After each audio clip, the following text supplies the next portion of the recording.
quite a few here this morning, don't we?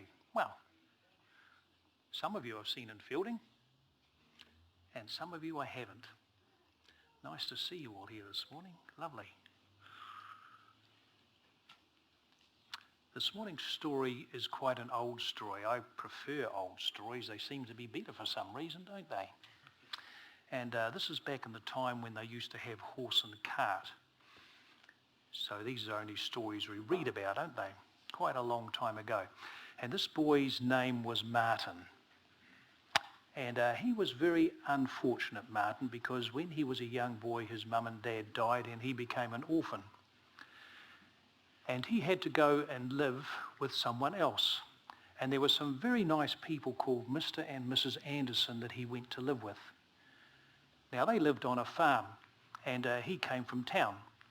And so he had lots of things to learn, and actually he grew to love Mr. and Mrs. Anderson very well. They were very good people to him and they became his parents. They became his mum and dad. Now Martin had to learn lots of things on the farm. He had to learn how to look after the chickens. He had to learn to go and get the cows and help Mr. Martin around the farm do various jobs, looking after the animals and fixing the fences and things. He wasn't all that old. He was about 10 years old. And one day Mr. and Mrs. Martin said, or Mr. Anderson said to Martin, "We're going into town today. And but I think you're old enough to leave at home by yourself." Is that a bit young, 10 years old, to be left by yourself? Does seem a bit young now, doesn't it? In those days it didn't seem all that young. But he said, "I've got one job for you to do while I'm away." And they had quite a few chickens there. And that was part of their income. They used to sell the eggs from them. And Mr. Anderson said, "The other day I saw a hawk flying around." What do hawks do?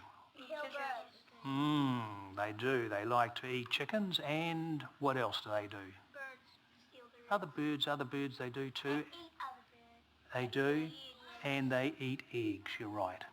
So would a chicken farmer want hawks hanging around his farm? No, he wouldn't. Well, yes, he might want to shoot them, might he? But he didn't tell Martin to shoot them. He had another idea. He said, "I know where they're nesting. 2 hawks are nesting in the big old oak tree just down by the old road." Now, there used to be an old road. It was just a gravel road and people didn't use it much anymore because there was a new, better road. But he said, "It's a big old oak tree down by the old road. Do you know the one?" Martin said, "Yes, I do." He said, "I want you to climb up that tree and I want you to destroy their nest, and they can go and nest someplace else because I don't want them round here."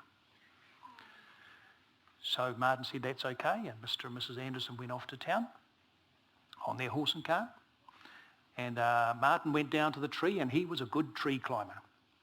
And he climbed up that tree and he got up to the old oak tree, and he could see there was a big opening in the oak tree, and he knew that's where the nest was. So he climbed up there, and he got up there and it was bigger than he thought. He could actually hop inside. And the nest was at the back of the tree. And so he put his foot inside the tree and went to stomp on the nest. Well, the tree was rotten.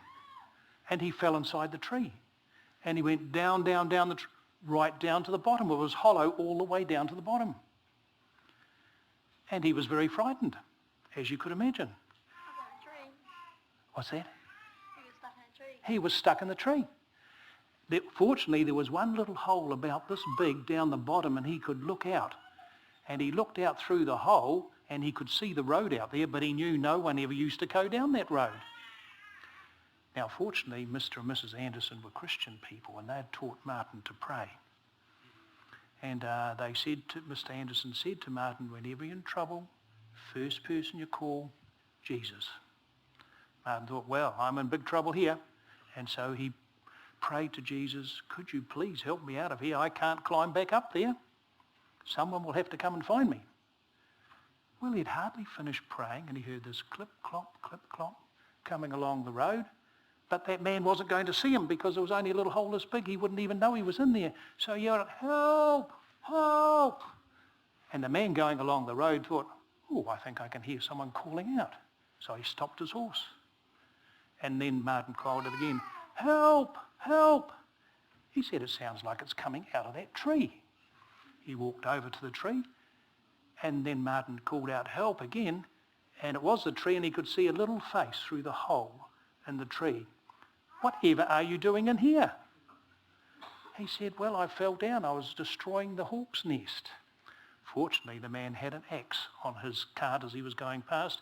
He said, I don't know why I came past this way. He said, I never come this way. But today I decided to come this way for some strange reason. Do you think Martin knew what that strange reason was? Yes. It was, and the man got an axe and cut a hole just big enough in the trunk for him to climb out, and he got out and safe and went back home again. That'd be a good story. Oh, well, the hawks, they were frightened of them. They flew away, I think. I think they went and built their nest somewhere else. Now, the sermon today that I'm going to preach to you, something about like that, when you're in trouble. So this is a sermon today you could listen to, and hopefully you'll enjoy it. Thanks for that, kids. Good.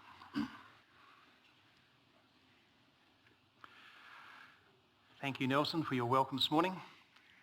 And thank you, Jordan, for arranging for me to speak today. Yep, it's been 2.5 years since I spoke here. Doesn't time get by? It's amazing. And much has happened in that 2.5 years.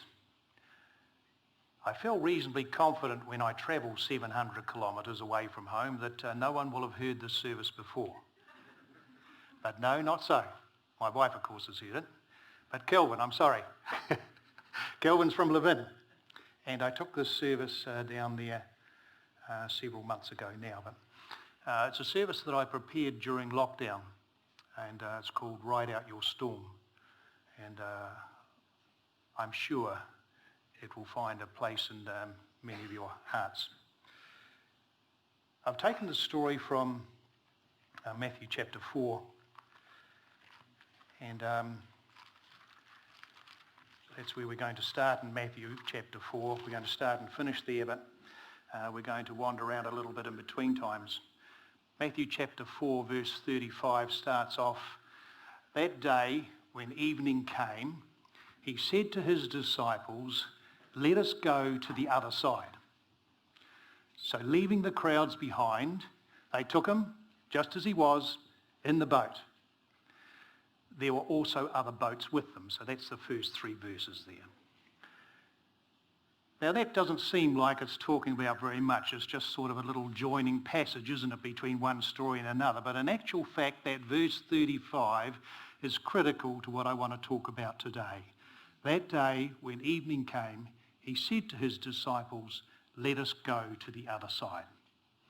Now we're going to come back to that at the very end of the service.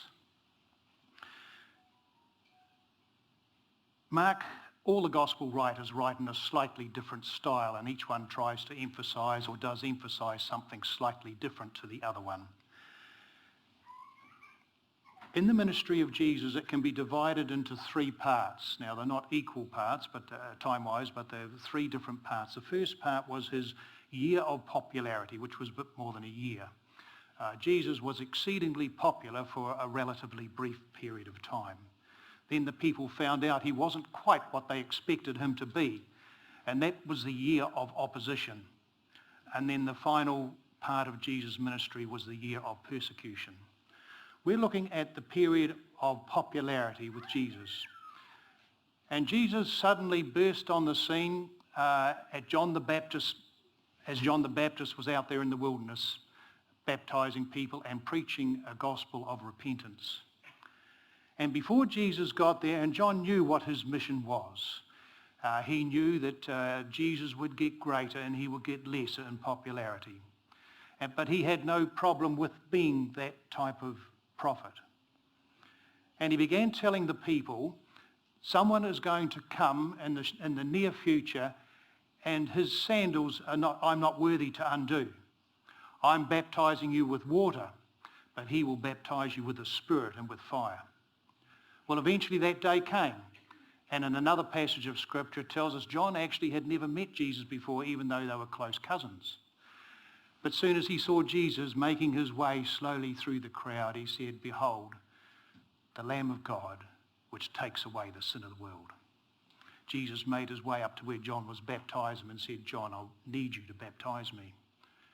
John resisted, knowing that here was a divine being, here was the Son of God, someone that he wasn't worthy to untie his shoelaces, and you are asking me to baptize you? You should be baptizing me. And Jesus said, no, it needs to be this way for all righteousness to be fulfilled. And so John baptized him. An amazing thing happened at the baptism there, because a voice came from heaven and said, this is my beloved Son, in whom I am well pleased. And a dove appeared from nowhere and hovered over the scene. And imagine if you were one of the people in the crowd and saw these strange things happening. And you began to wonder, is there something special about this man? They'd never seen him before.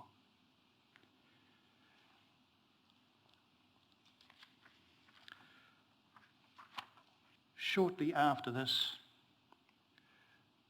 Jesus was walking along the Lake Galilee, and he saw 4 men there, 2 sets of brothers. Peter, who was called Simon, or Simon who eventually became called Peter, and his brother Andrew, and James and John. And he said to the 4 of them, leave your nets, come and follow me, and they did. Somewhere around about this time, because Mark doesn't tell this story, only John tells it in his gospel, Jesus was invited to a wedding, and at least some of his disciples, probably those 4, perhaps 1 or 2 others, were with him. And so he was probably at a family wedding or some close friend of theirs, and he was just there celebrating with the rest of them. And suddenly they realised they'd run out of wine. A great embarrassment to the bridegroom and the people who were running the wedding. And somehow or other, Jesus' mother finds out about it, and she says, go and ask my son. Now, they didn't know Jesus at this time really at all. They didn't know him as a possible Messiah, as the Son of God. However, they did as she asked. And Jesus just said to them, tip 1 pot of water into another, and wow, that was a good trick. Did they think of it as a miracle? I mean, we think of it as a miracle. What did they think of it? Was it a sleight of hand? They didn't know what to think. They'd never seen anything like this before. Maybe some of those people had been down at the Jordan River and remembered what had been said about them, and they're putting 1 and 1 together. Maybe this man is someone special. Shortly after this, Jesus goes down to Capernaum. We're still in Mark chapter 1. He goes down to Capernaum, and he goes there and he speaks in the synagogue. It's a Sabbath day. And suddenly during the service, a man rises up and starts shouting, what do you want with us, Jesus of Nazareth? Have you come to destroy us? I know who you are, the Holy One of God. Jesus told him to be quiet, come out of him, and the evil spirit shook the man violently and came out of him, and the people were amazed. They had never seen anything like this. This religious nation didn't have anybody in its leadership that could cast out demons. They were impotent as far as dealing with Satan was concerned, and here someone could stand up and command Satan to come out of this man who had been possessed for years. But what was he saying? You Holy One from God. And so now we're getting some clues, the people are getting clues as to who this person Jesus might be. The evidence of the Spirit of God at his baptism, the miracle at Cana, the casting out of the demon, and the demon acknowledging that he was the Holy One of God. Verse 28 of chapter 1 says, and news spread quickly about Jesus. And the crowds began to increase as Jesus continued with his ministry. And it says, as soon as he left the synagogue, that's just where the story where we were talking about there, he went with James and John to the home of Simon and Andrew, that's Peter and Andrew, and the mother-in-law was crook. She was sick in bed with a fever. And Jesus goes up to her and lifts her out of bed, and she becomes instantly well. Well, that evening, it says after sunset, because remember this was the Sabbath day, after sunset, it says the whole village turned up outside Peter and Andrew's house. They wanted to see and hear more. And so Jesus healed people and taught to them. Another time, not too long after this, a man with leprosy comes and he falls down at Jesus' feet and he says, Jesus, Lord, if you are willing, you can heal me. And Jesus said, I am willing, and reached out and he touched him, which he was never meant to do. He touched him and made himself unclean by doing so and said, you are healed, I am willing. And so the evidence for who Jesus was began to build. And it tells us later on in Scripture that people from all around came to listen to him. People from Urumia, that's south of Israel, came to watch him. People across the Jordan, that's the land of Moab. People from Tyre and Sidon even came down. These are heathen nations coming to find Jesus. People on the other side of the Galilee, on the west side of Galilee, over in Decapolis, over there, were coming across the lake to listen to Jesus. A fascinating story happens when Jesus is back in Capernaum one day, and he's preaching or teaching or residing in a house, and the place is so packed that it's not possible to squeeze anybody else inside. And so the men cut a hole in the roof, and they let him down through the roof. So keen are they that this man should see Jesus. He was a paralytic. No one could do anything for him. Now, Jesus healing him was one thing. He'd healed many people, and he did. But he did something else. He said, son, your sins are forgiven you. Well, no one had dared to blaspheme like that before. The priests and the rulers that were there said, you know that only God can forgive sins. What did Jesus say? Well, it doesn't say anything here, but I can just see him looking and nodding his head. You're right. And I have just forgiven this man's sins. What is it easier to do, to forgive a man's sins or to heal a paralytic? And they had no answer for him. Shortly after this, Levi was called. Jesus did some strange things, didn't he? Why ever did he call Levi? There was a certain structure in Jewish society. And of course the priests and the rulers and the scribes and so, they were at the top there, and the wealthy people were down there, and then you got down to the common people and the farmers and so, and then you got down to the riff-raff in society, the publicans and the prostitutes, and I think below them the tax collectors.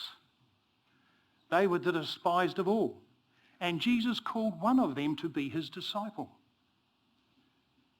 And Matthew left his tax gathering desk and joined up with Jesus as one of his disciples. One day Jesus was going through the grain fields, and as his disciples walked along, they began to pick some heads of grain. And again, those that were there that wanted to criticize him pulled him up and said, Jesus, what do you think you're doing? You're allowing your disciples to work on Sabbath. Jesus began to explain to them that the Sabbath was made for man to enjoy, not the other way round. And then again he said something quite radical to them. I also am Lord of the Sabbath. Whatever did that mean? I'm interested sometimes when I drive around town and on Sunday churches to say, worship here on the Lord's day. What day do they mean? They mean Sunday. Actually, which day is the Lord's day? According to this, Jesus said, I am Lord of the Sabbath. That is his day. Why is it his day? Because it's a day where we worship creation, and he is the creator God. It's easy for me to say this here because I don't know what the doctrinal beliefs are in this church. But I know that there's a doctrine been going around ever since Adventism began, 1863, that doesn't believe that Jesus is God. We've got a couple in our church in Fielding. A number of our forefounders believe that as well, called Arians. That Jesus is not God, that there is only God the Father, and at some point eons ago, God the Father created God the Son, and if Jesus is God, he is a lesser God. You can't be a lesser God. You are God or you're not. Jesus clearly, and notice the little stream of divine thought that's coming through the book of Mark, portraying that Jesus indeed is not only the Son of God, but he is God the Son. John makes that even more clearer there, because he is the creator God. John 1, chapter 3, he made everything that is made. Jesus, God the Son. And so Jesus is gradually leading his followers along to tell them who he was and who he is. He is divine. He can forgive sins. He can be worshipped as the creator God.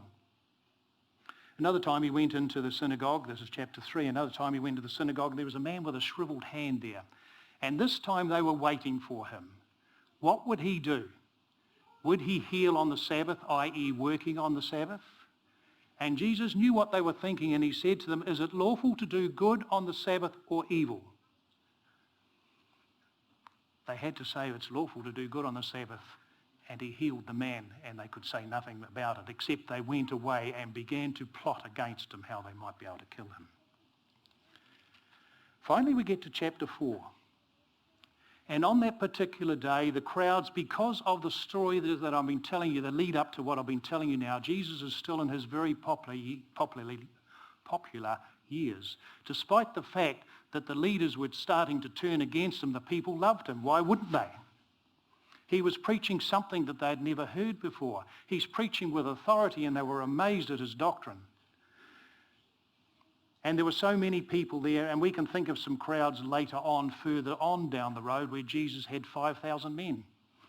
Now, I assume there were women and children there. Maybe 10,000 people would come out to listen to him in a day. And this day, Jesus said to his disciples, I want you to prepare a boat for me, and I'm going to sit in the boat today because it's impossible. People keep crowding up to me, and I'm going to sit in the boat, and I'm going to use that as my pulpit today. And so Jesus used the boat and the pulpit, and he probably came ashore at various times and healed people and spoke a word of comfort to people. He told the story about the sower that went forth to sow. He told the story about some seeds, and he told the story about a light. You are the light of the world. And then when the evening had come, the lamp on a stand, and then when the evening had come, Jesus said, I'm now finished. I want you to get in the boat, and we're going across to the other side. And so that's what they did. Just a little bit of information about Lake Galilee. Our comparison here in New Zealand would perhaps be Lake Taupo. It's not nearly as big as Lake Taupo. It's only a third the size of Lake Taupo. It's about 20 kilometres long, north to south, and its widest point is 13 kilometres wide. And that's about where they were at the top end of Lake Galilee. About 40 metres deep, 100 feet, something like that. And I was fascinated by something I found on the internet not all that long ago. In 1986, two young men who are amateur archaeologists were fishing in Lake Galilee, and that had been a particularly dry year for the Galilee district that year. There had been very little rain for a year or two, and the lake level was extremely low as it had been in living memory. And these two young men were fishing just near the edge of Lake Galilee, and they saw over in the mud what looked like a boat structure. They went over, investigated, and realised it was an old boat.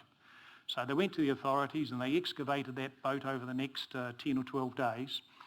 And they put it in a museum in the Galilee area. I have a friend back in Fielding who's actually been to that museum and seen the boat. It's called the Jesus boat. So if you want to have a look at it, go onto Google and Google in Jesus boat. It's called the Jesus boat because they've carbon dated it back to the exact time when Jesus would have been within about 100 years, about 40 AD to 80, 40 BC to 80 AD. They say it was floating on Lake Galilee. Now, some people tried to say it was a boat that Jesus was in. There's absolutely no evidence of that. But however, it would have been a boat that floated on the lake when Jesus was there, and the boat that Jesus was in on this day would have been very similar to this boat. Shallow bottom for closing in fish to the shore. It was about 9 metres long, 2.1 metres wide, 1.2 metres high. Place for 4 people to row and a place for the mast. The mast was well gone, but it was obviously a masted boat. And this was the type of boat that the disciples were in that day. Think of it, were all the 12 disciples there that day, plus Jesus, 13 adults in a 9-metre boat? Maybe a little bit overloaded. Would they be overloaded, Lou? Who else owns a boat? Would they be overloaded? Maybe. However, the lake was beautifully calm, and they were heading off to the other side. Remember, on board were 4 fishermen, men who were used to handling boats. The others were probably not. And as they begin their way across the lake, Jesus immediately falls asleep at the back of the boat. What do the disciples talk about when their master's asleep? Well, they would have talked about some of the miracles, some of the teaching of the day, probably who was the greatest. That was a favourite debate they loved to have. And they took turns at rowing the boat, 13 k's across. But all of a sudden, the 4 fishermen became very anxious because the breeze got up. And it still happens today on the western side of Lake Galilee, are deep ravines. Lake Galilee is a couple of 100 metres below sea level, and so it's a much more temperate climate than out in the Mediterranean. It's more subtropical. The Mediterranean air is a bit cooler. So when the air pressures are right, the cool air will come rushing in and get under the hot air, and it'll happen very quickly and can cause a severe storm in a matter of minutes. Still happens today. And that's what happened to these disciples and Jesus as they were going across the lake. The disciples who knew how to handle a boat kicked the others out of the seat. We'll handle this. We know how to handle our boat. They were young men and strong men, and they began to bend their backs into those oars to try and make it to shore before that storm really hit. But they were way too far away. And eventually they gave up that thought, and they just tried to head the boat into the oncoming waves just to save getting hit by a big wave. But eventually the storm became so severe that a big wave came over the side and filled the boat to almost sinking point. They knew one more wave and they were gone under. I like what Ellen White says in Desire of Ages. She said, suddenly there was a flash of lightning, and suddenly they realised the 13th man was sleeping. Jesus was sleeping. How could that be? Master, they cried, don't you care that we're going to drown? I got a feeling Jesus wasn't sleeping. I know there are such things as very heavy sleepers. But in a storm like that, in a boat half full of water, I'm pretty sure you would have woken up at some point. And I think Jesus is there with one eye slightly open. How long will it take them before they call on me? How long will it take them? Eventually they called on them, and Jesus stands up and he rebukes the wind and he says to the waves, be still. And instantly it was so. In a moment I'm going to ask Tony down the back there to play a short clip up here. But before we do, I'm going to tell you what it's about. It's a song sung by a man called George Nooks. And it's called Ride Out Your Storm. And while the song's being sung, there are various scenes being played in the background. And the first scene is of an ambulance rushing to hospital, clearly with some emergency. And in the hallway awaiting the family, the surgeon goes in and performs the operation, and he comes out to the family and he shakes his head like this. I don't think he's going to make it. You know, some of you might know that storm. My wife and I know that storm. Those exact words. 20 years ago, I remember touching my son's arm for the last time as they rushed him out on the gurney, and the surgeon said the same thing to me. I don't think he's going to make it. The next scenario is of a young man who's done some serious criminal activity. He's apprehended. He's before the judge, and the judge slams his hammer down on the desk and says, guilty, life imprisonment. Man, that's a storm. How do people handle that? We know a little bit about that, not to that extent, but our youngest son entered the drug world 10 plus years ago. And that always has a one-way traffic. It's just a downhill road. We always said to him, when you're ready to give up that lifestyle, contact us. We will be here ready to help you. about five years ago, in fact, May 2015, we got that phone call. At least Shree did. He said, I need your help. I don't want to live like this anymore. And Shree went out to see him. He needed her to take him into court that day. He thought he could well go to jail for what he had done. That's a storm, folks, that some of you know something about. But there are many other storms that come our way.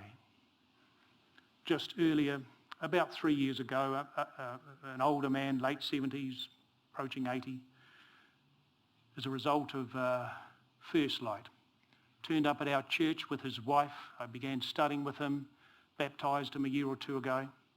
The beginning of this year, his wife had an annoying little cough in her throat. Went to the doctor a couple of times, got antibiotics, but it didn't get better. Eventually they x-rayed it. They said, we're sorry, but you've got a cancerous tumour in your lungs. They didn't know how serious it was. Could they operate it? Could she do chemo, radiation? She went to the doctors again for another appointment to find out how serious it was. My wife and I visited him that afternoon. They went Thursday morning. We visited them a Thursday afternoon, and the husband leant over to me and he said, 3 to 6 months. That's all he said, 3 to 6 months. I knew what he meant. 3 months later, I did her funeral service.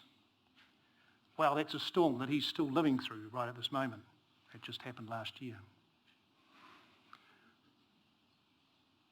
It could be a financial storm. We have a good friend in Fielding there.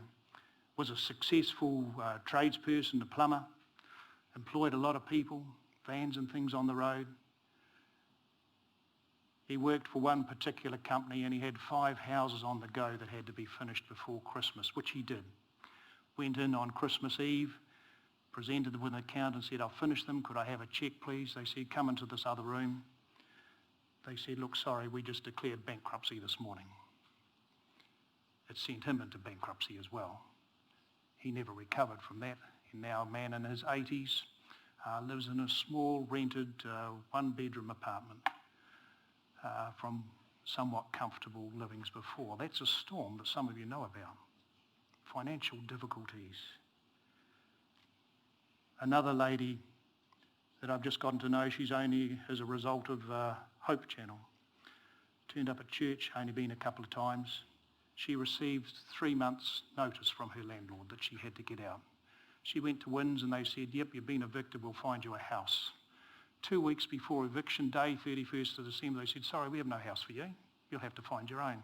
She was distraught. I said, rely on the Lord. He will come through in this. Do you believe he can? Yes, I do. I said, we'll just leave it there. The 31st of December came. I shifted her and she had no house. That's a storm some of you might know about. She's still living at our place. Lord, that wasn't what I asked for. I asked for a house for her. He said, you've got a room. That's what I planned for her. Okay, Lord. There are 101 other storms that you know about this morning. Some of them that I've said to you this morning you know about. If you've been through a storm, if you are in a storm, if you are going to be in a storm, that's all of us. This song's for you. Thank you, Tony.